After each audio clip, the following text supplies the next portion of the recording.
a lot of my own leadership style has been very, very deeply influenced by Molly. At the time that I joined Mondelez, we were going through some sort of capacity constraints, and there were a few challenges that we had on hand at that time. And I think every time I think of Molly, and one of the biggest influences he's had on my style as a leader uh, is how underrated humility is. I've had the privilege of working with many leaders, and there are times we run into a slight eyesight issue. When we look at our visiting cards, the designation becomes much bigger than the name that's printed, or the name of the organization, or everything else.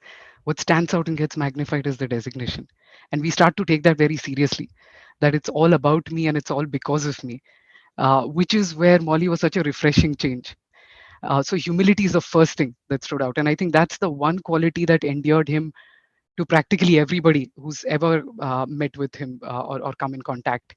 And of course, now there's tons of research. There's for those of you who are looking for great reading, there's Dr. Thomas Premuzak's entire research on our complete low ability at distinguishing confidence from competence, and how we systematically get seduced by that intellectual arrogance and what people portray about how good they think they are versus what they actually are. So in that whole mix, and there's a huge majority of leaders who at times can come across like that. So to have a humble leader who is really leading by example, that's the first place where Molly stood out. Like I said, he didn't need to tell anyone that he was the boss.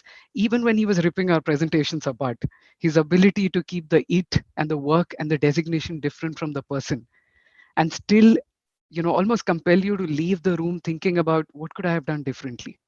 Was at a point that it was magical. It's something that I've tried to emulate on many, many occasions. How, especially, there were questions about how do you give critical feedback, how do you push back, how do you be respectful while you're doing it. And that was, I think it came on the back of the sort of credibility he'd built for himself.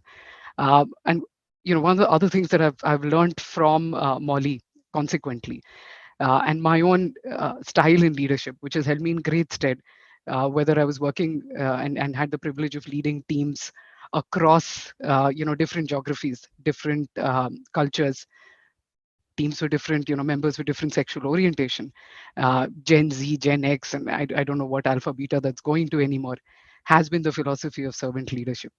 To know that when times are good, nobody needs an amplifier for good news.